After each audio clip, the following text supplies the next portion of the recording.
ਗੋਰੀ ਪਛਾਣ ਵਾਸਤੇ ਗੋਰੀ ਦੇ ਕੁੱਤੇ ਨਾਲ ਪਿਆਰ ਕਰਨਾ ਪੈ ਜੇ ਇਹਦੇ 'ਚ ਕੋਈ ਨੁਕਸਾਨ ਵਾਲੀ ਗੱਲ ਤੇ ਨਹੀਂ ਹੈ, ਲੇਕਿਨ 4000 ਯੂਰੋ ਦਾ ਟੀਕਾ ਲੱਗ ਜੇ ਇਹ ਤੇ ਬਹੁਤ ਵੱਡਾ ਨੁਕਸਾਨ ਹੈ। ਉਤੋਂ ਬੰਦਾ ਆਇਆ ਵੀ ਨਵਾਂ ਹੋਵੇ, ਅਗੂ ਰਹਿੰਦਾ ਵੀ ਉਹਨਾਂ ਮੁੰਡਿਆਂ ਨਾਲ ਹੋਵੇ ਜਿਹੜੇ 4-5 ਇੱਕੋ ਖਾਨਦਾਨ ਦੇ ਹੋਣ ਤੇ ਬੰਦੇ ਨੂੰ ਇਹਤਿਆਤ ਕਰਨੀ ਚਾਹੀਦੀ ਹੈ। ਜਵਾਨ ਨਵਾਂ ਯੂਰਪ ਆਇਆ ਸੀ, ਇਹ ਬੜਾ ਸ਼ਾਹ ਚਲਾਕ ਆਇਆ, ਪੜਿਆ ਲਿਖਿਆ ਸੀ, ਦਿਲ ਉਹਦਾ ਇਹ ਹੀ ਸੀ ਕਿ ਮੈਂ ਇੱਥੇ ਫੁੱਟਬਾਲ ਗੋਰੀ ਸੈੱਟ ਕਰਨੀ ਹੈ ਤੇ ਵਿਆਹ ਕਰਕੇ ਆਪਣੀ ਸੈਟਿੰਗ ਕਰ ਲੈਣੀ ਹੈ। ਜਵਾਨ ਬਾਹਰ ਨਿਕਲ ਜਾਂਦਾ ਸੀ, ਮੁੰਡੇ ਪੁੱਛਦੇ ਕਿ ਤੂੰ ਕਿੱਧਰ ਬਾਹਰ ਨਿਕਲ ਜਾਣੇ, ਉਹ ਕਹਿੰਦਾ ਯਾਰ ਮੈਂ ਗੋਰੀ ਪਛਾਣੀ ਹੈ, ਮੈਂ ਤੁਹਾਡੇ ਯਾਰ ਪੇਪਰਾਂ ਦਾ ਇੰਤਜ਼ਾਰ ਨਹੀਂ ਕਰਦਾ। ਉਹਨੇ ਕਿਹਾ ਯਾਰ ਗੋਰੀਆਂ ਇਤਨੀ ਜਲਦੀ ਨਹੀਂ ਫਸਦੀਆਂ। ਉਹਨੇ ਕਿਹਾ ਤੁਹਾਨੂੰ ਮੈਂ ਦੱਸਾਂਗਾ ਗੋਰੀ ਫਸਦੀ ਹੈ ਜਾਂ ਨਹੀਂ ਫਸਦੀ।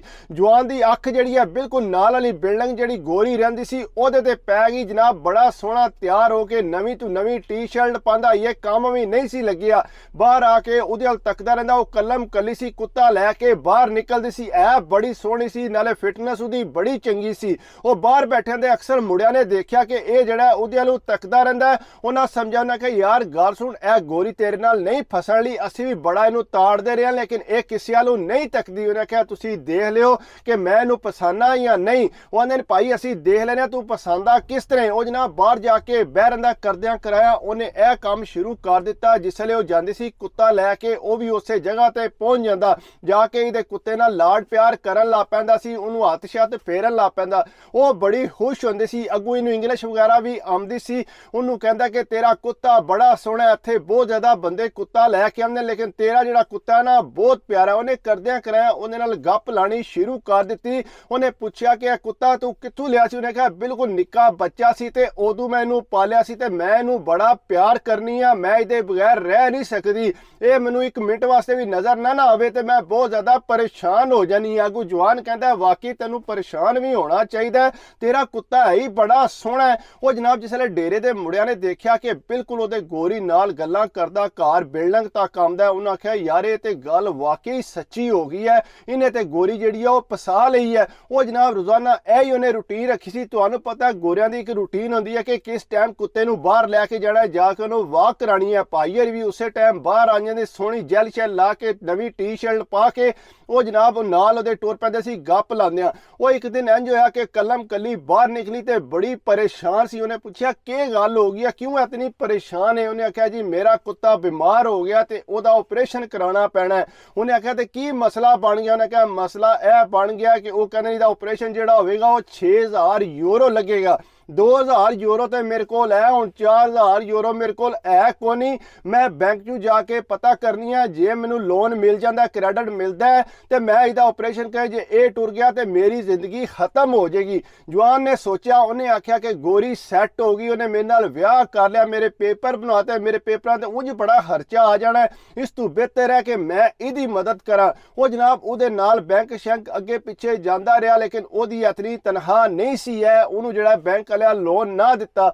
ਉਹ ਰੋਵੇ, ਉਹਨੇ ਆਖਿਆ ਜੇ ਮੇਰੇ ਕੁੱਤੇ ਨੂੰ ਕੁਝ ਹੋ ਗਿਆ ਤੇ ਮੈਂ ਤੇ ਮਰ ਜਾਵਾਂਗੀ। ਇਹਨੇ ਹੌਸਲਾ ਦੇਣਾ ਸ਼ੁਰੂ ਕਰ ਦਿੱਤਾ। ਇਹਨੇ ਆਖਿਆ ਜੀ ਤੂੰ ਪਰੇਸ਼ਾਨ ਨਾ ਹੋ, ਮੈਂ ਜਿਹੜਾ ਉਹ ਤੇਰੇ ਵਾਸਤੇ ਲਾਜ਼ਮੀ ਕੁਝ ਕਰਨਾ। ਉਹਨੇ ਪਾਕਿਸਤਾਨ ਫੋਨ ਕੀਤਾ ਆਪਣੇ ਘਰ ਕੇ ਮੈਨੂੰ ਜਿਹੜਾ 4000 ਯੂਰੋ ਚਾਹੀਦਾ। ਉਹਨੇ ਆਖਿਆ ਪੁੱਤਰ ਅਸੀਂ ਤੈਨੂੰ ਕਿੱਥੋਂ 4000 ਯੂਰੋ। ਉਹਨੇ ਆਖਿਆ ਫਿਕਰ ਨਾ ਕਰੋ, ਮੈਂ ਇੱਕ ਗੋਰੀ ਸੈੱਟ ਕੀਤੀ ਹੈ, ਮੈਂ ਕਾਗਜ਼ ਬਣਵਾਣੇ ਨੇ, ਤੁਸੀਂ ਫਿਕਰ ਨਾ ਕਰੋ, ਤੁਸੀਂ ਬਸ ਮੈਨੂੰ ਪੈਸੇ ਟੋਰੋ। ਉਹਨਾਂ ਜਨਾਬ ਅੱਗੂ ਪਿੱਛੂ ਚੁੱਕ ਚੁਕਾ ਕੇ ਤੇ ਇਹਨੂੰ 4000 ਯੂਰੋ ਟੋਰ ਦਿੱਤਾ। ਜਿਸ ਵੇਲੇ ਇਹਦੇ ਕੋਲ 4000 ਯੂਰੋ ਪਹੁੰਚਿਆ, ਇਹਨੇ ਜਨਾਬ ਲਿਆ ਕੇ ਸਿੱਧਾ ਗੋਰੀ ਨੂੰ ਦਿੱਤਾ। ਉਹਨੇ ਆਖਿਆ ਲੈ ਹਾਂ ਤੂੰ ਆਪਣੇ ਕੁੱਤੇ ਦਾ ਆਪਰੇਸ਼ਨ ਕਰਾ। ਉਹ ਬੜੀ ਖੁਸ਼ ਹੋਈ, ਇਹਨੂੰ ਕਲਾਵੇ ਮਾਰੇ। ਉਹ ਮੁੰਡਿਆਂ ਨੇ ਤੱਕਿਆ, ਉਹਨੇ ਆਖਿਆ ਯਾਰ ਇਹਨੇ ਤੇ ਚੰਗੀ ਭਲੀ ਸੈੱਟ ਕਰ ਲਈ ਹੈ, ਇਹ ਤੇ ਕਲਾਵੇ ਮਾਰਨ ਲੱਗ ਪਈ ਹੈ। ਉਹ ਜਨਾਬ ਉਹਨੇ ਨਾਲ ਹੋ ਕੇ ਗਿਆ, ਉੱਥੇ ਇਥੇ ਹਸਪਤਾਲ ਹੈ ਜਾਨਵਰਾਂ ਵਾਲਾ, ਉੱਥੇ ਜਾ ਕੇ ਕੁੱਤੇ ਦਾ ਆਪਰੇਸ਼ਨ ਕਰਾਇਆ। ਭਾਈਰਾ ਆਪੂ ਬਜ਼ਾਤੇ ਖੁਦ ਉਹਦਾ ਜਿਹੜਾ ਜੰਗਲਾ ਜਿਹਾ ਚੁੱਕ ਕੇ ਤੇ ਘਰ ਉਹਦੇ ਲੈ ਕੇ ਆ, ਗੋਰੀ ਦੇ ਘਰ ਟੁਰ ਗਿਆ। ਰੋਜ਼ਾਨਾ ਜਾ ਕੇ ਕੁੱਤੇ ਦੀ ਜਿਹੜਾ ਉਹ ਖਿਦਮਤ ਵਗੈਰਾ ਨਾਲ ਹੋ ਕੇ ਕਰਦਾ ਸੀ। ਗੋਰੀ ਜਿਹੜੀ ਹੈ ਬੜੀ ਖੁਸ਼ ਹੈ ਉਹਦੇ ਤੇ ਕਿ ਇਹ ਜਿਹੜਾ ਬੜਾ ਇhtiyat ਕਰਦਾ ਹੈ, ਬੜੀ ਫਿਕਰ ਕਰਦਾ ਹੈ ਮੇਰੇ ਕੁੱਤੇ ਦੀ। ਉਹ ਕਰਦਿਆਂ ਕਰਾਇਆ ਨਾ ਮਹੀਨੇ 2 ਗੁਜ਼ਰ ਗਏ ਤੇ ਕੁੱਤਾ ਠੀਕ ਠਾਕ ਹੋ ਗਿਆ। ਫਿਰ ਵਾਕ ਸ਼ਾਕ ਤੇ ਲੈ ਕੇ ਬਾਹਰ ਨਿਕਲਣ ਲੱਗ ਪਈ, ਲੇਕਿਨ ਹੁੰਦਾ ਇੰਜ ਸੀ ਕਿ ਗੋਰੀ ਜਿਹੜੀ ਹੈ ਇਹਨੂੰ ਨੇੜੇ ਕੋਈ ਨਹੀਂ ਸੀ ਲੱਗਣ ਦਿੰਦੀ, ਨਾ ਹੀ ਇਹਦੇ ਨਾਲ ਕੋਈ ਪਿਆਰ ਮੁਹੱਬਤ ਦੀ ਗੱਲ ਕਰਦੀ ਸੀ। ਉਹ ਜਿੱਥੇ 2 ਮਹੀਨੇ ਗੁਜ਼ਰੇ ਤੇ ਇੰਨੀ ਦੇਰ ਨੂੰ ਇੱਕ ਮੁੰਡਾ ਆਇਆ, ਬਾਡੀ ਬਿਲਡਰ, ਚੰਗੀ ਉਹਦੀ ਜਾਨ ਸੀ। ਉਹਨੇ ਆਉਂਦਿਆਂ ਸਾਥ ਗੋਰੀ ਨੂੰ ਉਹਨੂੰ ਕਲਾਵਾ ਮਾਰਿਆ, ਨਾਲ ਉਹਨੂੰ ਕਿੱਸਾ ਸ਼ਿੱਸਾ ਕਰਨ ਲੱਗ ਪਿਆ। ਇਹ ਭਾਈ ਹੋਰੀ ਦੂਰੋਂ ਖਲੋ ਕੇ ਤੱਕਣ ਲੱਗੇ ਸੀ, ਇਹਨਾਂ ਨੂੰ ਪਰੇਸ਼ਾਨੀ ਹੋ ਗਈ। ਇਹ ਤੇ ਕੋਈ ਮੁੰਡਾ ਆ ਗਿਆ ਜਿਹੜਾ ਆ ਕੇ ਇਹਨੂੰ ਕਲਾਵੇ ਸ਼ਾਵੇ ਮਾਰਨ ਲੱਗ ਪਿਆ, ਪਿਆਰ ਮੁਹੱਬਤ ਕਰਨ ਲੱਗ ਪਿਆ। ਉਹ ਅੱਗੋਂ ਦੂਸਰੇ ਮੁੰਡੇ ਵੀ ਤੱਕਦੇ ਸੀ। ਜ਼ਾਹਰੀ ਗੱਲ ਹੈ ਬਿਲਕੁਲ ਨਾਲ ਹੀ ਤੇ ਬਿਲਡਿੰਗ ਸੀ।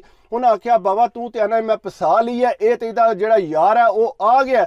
ਉਹਨੇ ਅੱਗੇ ਹੋ ਕੇ ਉਹਦੇ ਕੋਲ ਪੁੱਛਿਆ, ਉਹਨੇ ਆਖਿਆ ਕੀ ਗੱਲ ਆ, ਤੂੰ ਤੇ ਇੱਥੇ ਕੱਲੀ ਰਹਿੰਦੀ ਸੀ? ਉਹਨੇ ਆਖਿਆ ਕੱਲੀ ਨਹੀਂ ਸੀ, ਇਹ ਜਿਹੜਾ ਦੂਸਰੀ ਕੰਟਰੀ 'ਚ ਕੰਮ ਕਰਨ ਵਾਸਤੇ ਗਿਆ ਸੀ, ਇਹ ਕਰੇਨ ਚਲਾਉਂਦਾ ਹੈ, ਇਸ ਵਾਸਤੇ ਉੱਥੇ ਗਿਆ ਸੀ। ਹੁਣ 2 ਮਹੀਨੇ ਬਾਅਦ ਇਹ ਵਾਪਸ ਆਇਆ। ਕਹਿੰਦਾ ਮੈਂ ਬੜਾ ਪਰੇਸ਼ਾਨ ਹਾਂ, ਮੈਂ ਤੇ ਇਹਦੇ ਤੇ ਪੈਸੇ ਵੀ ਲਾ ਦਿੱਤੇ ਨੇ ਤੇ ਹੁਣ ਤੇ ਮੈਨੂੰ ਇਹ ਪੈਸੇ ਲੱਭਣੇ ਕੋ ਨਹੀਂ। ਕਹਿੰਦਾ ਮੈਂ ਕੁਝ ਮਹੀਨਾ ਸਾਰਾ ਗੁਜ਼ਰਿਆ, ਉਹਦੇ ਨਾਲ ਗੱਲਬਾਤ ਐਸੀ ਜਿਸ ਵੇਲੇ ਉਹਦਾ ਯਾਰ ਟੁੱਟ ਗਿਆ। ਮੈਂ ਉਹਨੂੰ ਆਖਿਆ ਕਿ ਹੁਣ ਤੇਰੇ ਕੋਲ ਅਗਰ ਪੈਸੇ ਆ ਰਹੇ ਤੇ ਮੇਰੇ ਵਾਪਸ ਕਰ। ਉਹਨੇ ਕਿਹਾ ਕਿਹੜੇ ਪੈਸੇ, ਤੂੰ ਤੇ ਮੇਰੀ ਮਦਦ ਕੀਤੀ ਸੀ, ਮੇਰੇ ਕੋਲ ਤੇ ਕੋਈ ਪੈਸੇ ਨਹੀਂ ਹੈ ਤੇਰੇ ਵਾਸਤੇ।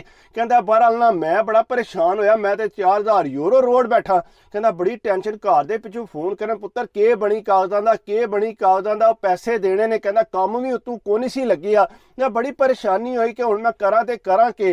ਕਹਿੰਦਾ ਪਰ ਮੈਂ ਉਹਦੇ ਨਾਲ ਜਿਹੜਾ ਆਮ ਰੂਟੀਨ ਤੇ ਜਾਣਾ ਸ਼ੁਰੂ ਕਰ ਦਿੱਤਾ। ਕਹਿੰਦਾ ਮੈਨੂੰ ਪਤਾ ਸੀ ਕਿ ਕੁੱਤੇ ਨੂੰ ਬੜਾ ਪਿਆਰ ਕਰਦੀ ਹੈ। ਕਹਿੰਦਾ ਮੈਂ ਮੌਕਾ ਤਲਾਸ਼ ਕਰਕੇ ਨਾ ਇਹਦਾ ਕੁੱਤਾ ਜਿਹੜਾ ਨਾ ਉਹ ਚੁੱਕ ਕੇ ਜਿਹੜਾ ਮੈਂ ਆਪਣੇ ਮਕਾਨ ਤੇ ਲੈਣ ਦਾ। ਕਹਿੰਦਾ ਕੋਈ ਘਰ ਕੋਈ ਬੰਦਾ ਨਹੀਂ ਸੀ। ਕਹਿੰਦਾ ਲਿਆ ਕੇ ਉਹਨੂੰ ਉੱਥੇ ਬੰਨ ਕੇ, ਮੈਨੂੰ ਪਤਾ ਸੀ ਇਹ ਕਿ ਉਹਨੂੰ ਖਵਾਉਂਦੀ ਪਿਆਂਦੀ ਹੈ। ਕਹਿੰਦਾ ਮੈਂ ਉਹਨੂੰ ਜਿਹੜਾ ਨਾ ਉਹ ਚੀਜ਼ਾਂ ਖਾਣ ਵਾਲੀਆਂ ਦੇਣੀਆਂ ਸ਼ੁਰੂ ਕਰਤੀਆਂ। ਕਹਿੰਦਾ ਉਹ ਬੜੀ ਰੋਵੇ। ਉਹਨੇ ਆਖਿਆ ਕਿ ਮੇਰਾ ਕੁੱਤਾ ਕਿਧਰੇ ਟੁਰ ਗਿਆ, ਮੈਂ ਬੜੀ ਪਰੇਸ਼ਾਨ ਆ। ਕਹਿੰਦਾ ਮੈਂ ਅੱਗੂ ਜਿਹੜਾ ਨਾ ਕਿਸੇ ਬੰਦੇ ਕੋਲ ਜਿਹੜਾ ਕਾਲ ਕਰਾਈ ਪਾਕਿਸਤਾਨ ਨੂੰ ਕਿ ਤੇਰਾ ਕੁੱਤਾ ਤੈਨੂੰ ਲੱਭ ਜਾਏਗਾ ਅਗਰ ਤੂੰ 6000 ਯੂਰੋ ਦੇ।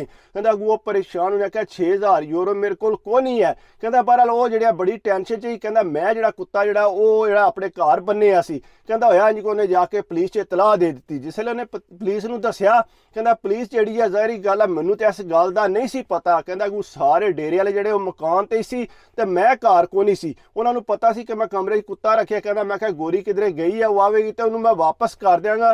ਕਹਿੰਦਾ ਲੇਕਿਨ ਉਹ ਜਿਹੜਾ ਮੇਰੀ ਗੱਲ ਸੁਣ ਕੇ ਰਾਜੀ, ਉਹਨੇ ਕਿਹਾ ਤੂੰ ਘਰ 'ਚ ਕੁੱਤਾ ਵਾੜਿਆ ਕਿਉਂ ਹੈ? ਕਹਿੰਦਾ ਬਹਰਹਾਲ ਮੈਂ ਜਿਹੜਾ ਕੁੱਤਾ ਘਰ ਰੱਖਿਆ ਸੀ। ਕਹਿੰਦਾ ਉਸ ਤੋਂ ਬਾਅਦ ਜਿਹੜਾ ਮੈਂ ਘਰ ਕੋ ਨਹੀਂ ਸੀ ਤੇ ਪੁਲਿਸ ਜਿਹੜੀ ਆ ਉਹ ਘਰ ਆ ਗਈ। ਕਹਿੰਦਾ ਜਿਸ ਵੇਲੇ ਪੁਲਿਸ ਘਰ ਆਈ ਉਹਨੇ ਆ ਕੇ ਤੱਕਿਆ ਕੁੱਤਾ ਅੰਦਰ ਭੱਜਿਆ। ਕਹਿੰਦਾ ਉਹਨਾਂ ਆ ਕੇ ਫਟੋਫਟ ਉਹਨਾਂ ਸਾਰਿਆਂ ਨੂੰ ਫੜਿਆ ਤੇ ਫੜ ਕੇ ਥਾਣੇ ਲੈ ਗਏ। ਉਹਨੇ ਕਿਹਾ ਜੀ ਤੁਸੀਂ ਜਿਹੜਾ ਕੁੱਤਾ ਜਿਹੜਾ ਇਹਦਾ ਗਵਾਹ ਕੀਤਾ। ਉਹਨੇ ਕਿਹਾ ਗਵਾਹ ਸ਼ਾ ਕੋਈ ਨਹੀਂ ਕੀਤੇ ਆ, ਇਹ ਜਿਹੜਾ ਕੁੱਤਾ ਹੈ ਸਾਡਾ ਇੱਕ ਦੋਸਤ ਹੈ, ਉਹ ਲੈ ਕੇ ਉਹ ਸਾਨੂੰ ਕਹਿੰਦਾ ਕਿ ਇਹ ਜਿਹੜੀ ਹੈ ਘਰ ਕੋ ਨਹੀਂ ਹੈ, ਮੈਨੂੰ ਆਖਦੀ ਹੈ ਕਿ ਕੁੱਤੇ ਦਾ ਧਿਆਨ ਰੱਖ। ਜਿਸ ਵੇਲੇ ਗੋਰੀ ਨੂੰ ਪਤਾ ਲੱਗਾ ਉਹਨੇ ਕਿਹਾ ਵਾਕਈ ਇਹਨਾਂ ਸਾਰਿਆਂ ਦਾ ਕੋਈ ਕਸੂਰ ਨਹੀਂ, ਇਹਨਾਂ ਦਾ ਜਿਹੜਾ ਦੋਸਤ ਹੈ ਉਹ ਹੀ ਮੇਰਾ ਦੋਸਤ ਬਣਿਆ ਸੀ। ਉਹਨੇ ਮੈਨੂੰ ਪੈਸੇ ਦਿੱਤੇ ਸੀ ਕੁੱਤੇ ਦੇ ਆਪਰੇਸ਼ਨ ਵਾਸਤੇ, ਮੇਰੀ ਮਦਦ ਕੀਤੀ ਸੀ, ਮੈਂ ਉਹਦੇ ਕੋਲ ਪੈਸੇ ਮੰਗੇ ਨਹੀਂ ਸੀ ਹੈ। ਹੁਣ ਉਹ ਮੇਰੇ ਕੋਲ ਪੈਸੇ ਵਾਪਸ ਮੰਗਦਾ ਸੀ, ਬਿਲਕੁਲ ਉਸੇ ਬੰਦੇ ਦਾ ਕਸੂਰ ਹੈ, ਇਹਨਾਂ ਸਾਰਿਆਂ ਨੂੰ ਛੱਡ ਦਿਓ। ਉਹਨੇ ਜਨਾਬ ਸਾਰਿਆਂ ਦੇ ਤਰਸ ਖਾ ਕੇ ਉਹਨਾਂ ਸਾਰੇ ਪਾਕਿਸਤਾਨੀਆਂ ਜਿਹੜਾ ਉਹ ਦੂਜਿਆਂ ਨੂੰ ਛੱਡ ਦਿੱਤਾ। ਉਹ ਘਰ ਆ ਗਏ, ਉਹ ਬੜੇ ਪਰੇਸ਼ਾਨ ਸੀ। ਉਹਨਾਂ ਆਖਿਆ ਯਾਰ ਇੱਕ ਵਾਰੀ ਨੂੰ ਆਵਣ ਦਿਓ, ਇਹਨੂੰ ਪੁਲਿਸ ਦੇ ਹਵਾਲੇ ਕਰਨਾ। ਉਹ ਜਨਾਬ ਅੱਗੂ ਨੂੰ ਫੋਨ ਕਰਨ, ਉਹਨਾਂ ਆਖਿਆ ਯਾਰ ਤੂੰ ਕਿਹੜਾ ਡਰਾਮਾ ਕੀਤਾ। ਉਹਨਾਂ ਨੂੰ ਬਾਅਦ ਪਤਾ ਲੱਗਾ ਕਿ ਕੁੱਤੇ ਦੇ ਗਲ 'ਚ ਜਿਹੜਾ ਨਾ ਉਹ ਪਿਆ ਸੀ ਲੋਕੇਸ਼ਨ ਵਾਲਾ, ਉਹ ਪਤਾ ਲੱਗਦਾ ਕੁੱਤਾ ਕਿਹੜੀ ਜਗ੍ਹਾ ਤੇ, ਤਾਂ ਪੁਲਿਸ ਜਿਹੜੀ ਹੈ ਘਰ ਪਹੁੰਚ ਆਈ ਸੀ। ਉਹ ਜਿਸ ਵੇਲੇ ਸਾਰਾ ਥੋੜਾ ਕੁ ਮਾਮਲਾ ਰਫਾ ਦਫਾ ਹੋ ਗਿਆ, ਪੁਲਿਸ ਨੇ ਉਹਦਾ ਨਾਂ ਲਿਖਿਆ ਸੀ। ਅੱਗੋਂ ਮੁੰਡਿਆਂ ਨੇ ਕਾਲ ਕੀਤੀ, ਉਹਨੇ ਕਿਹਾ ਯਾਰ ਤੂੰ ਆ ਕਿੱਧਰ ਗਏ? ਉਹਨੇ ਆਖਿਆ ਯਾਰ ਮੈਂ ਆਮਨਾ, ਮੈਂ ਸਿਰਫ ਆਪਣਾ ਸਮਾਨ ਉੱਥੋਂ ਚੁੱਕਾਂਗਾ, ਚੁੱਕ ਕੇ ਤੇ ਉੱਥੋਂ ਮੈਂ ਨਿਕਲ ਜਾਣਾ, ਇਹ ਨਾ ਹੋਵੇ ਮੇਰੇ ਨਾਲ ਕੋਈ ਮਸਲਾ ਬਣ ਜੇ। ਉਹਨਾਂ ਕਿਹਾ ਠੀਕ ਹੈ ਤੂੰ ਆ ਜਾ। ਉਹਨਾਂ ਜਨਾਬ ਇੰਜ ਕੀਤਾ, ਜਿਸ ਵੇਲੇ ਉਹ ਘਰ ਆਇਆ ਪਹਿਲਾਂ ਤੇ ਉਹਨਾਂ 4-5 ਮੁੰਡਿਆਂ ਨੇ ਚੰਗਾ ਉਹਨਾਂ ਦਬਾ ਕੇ ਉਹਨੂੰ ਕੁੱਟਿਆ, ਕੁੱਟ ਕੇ ਤੇ ਚੰਗਾ ਇੱਕ ਰਾਤ ਆਪਣੇ ਕੋਲ ਰੱਖਿਆ। ਉਸ ਤੋਂ ਬਾਅਦ ਜਨਾਬ ਉਹਨਾਂ ਪੁਲਿਸ ਨੂੰ ਇਤਲਾਹ ਕੀਤੀ ਕਿ ਇਸ ਤਰ੍ਹਾਂ ਇਹ ਘਰ ਆਏ, ਅਸੀਂ ਨੂੰ ਕਮਰੇ 'ਚ ਡੱਕਿਆ ਤੇ ਇਹਨੂੰ ਆ ਕੇ ਲੈ ਜਾਓ। ਉਹ ਜਨਾਬ ਜਿਸ ਵੇਲੇ ਪੁਲਿਸ ਆਈ ਤੇ ਜਵਾਨ ਜਿਹੜਾ ਉਹ ਬੜਾ ਪਰੇਸ਼ਾਨ ਹੋ ਗਿਆ, ਮੇਰੇ ਨਾਲ ਤੇ ਮਸਲਾ ਬਣ ਗਿਆ। ਜੂ ਹੀ ਇਹ ਥੱਲੇ ਦਰਵਾਜ਼ੇ ਤੇ ਐਸੀ ਉਹ ਪਿਛਲੀ ਸਾਈਡ ਤੇ ਖਿੜਕੀ ਸੀ, ਉਹਨੇ ਜਨਾਬ ਮਾਰੀ ਖਿੜਕੀ 'ਚ ਛਾਲ, ਸਾਰਾ ਸਮਾਨ ਉੱਥੇ ਛੱਡਿਆ ਤੇ ਉੱਥੋਂ ਨਸ ਗਿਆ। ਕਹਿੰਦਾ ਮੈਂ ਜਿਸ ਵੇਲੇ ਉੱਥੋਂ ਨਸਿਆ ਤੇ ਮੈਂ ਉਸ ਤੋਂ ਬਾਅਦ ਤੋਬਾ ਕੀਤੀ। ਕਹਿੰਦਾ ਬੜੀ ਮੁਸ਼ਕਲ ਨਾਲ ਮੈਂ ਇਮੀਗ੍ਰੇਸ਼ਨ ਦੇ ਪੇਪਰ ਲਏ ਤਾਂ ਜਾ ਕੇ ਕਿਰੇ ਮੈਂ ਸੈੱਟ ਹੋਇਆ, ਲੇਕਿਨ ਮੈਂ ਤੋਬਾ ਕਰ ਲਈ ਕਿ ਅੱਗੂ ਤੀ ਇਸ ਤਰ੍ਹਾਂ ਦਾ ਚੱਕਰ ਨਹੀਂ ਕਰਨਾ। ਗੋਰੀਆਂ ਆਪਣੇ ਕੁੱਤਿਆਂ ਨਾਲ ਹੀ ਪਿਆਰ ਕਰਦੀਆਂ ਨੇ, ਸਾਡੇ ਨਾਲ ਪਿਆਰ ਨਹੀਂ ਕਰ ਸਕਦੀਆਂ।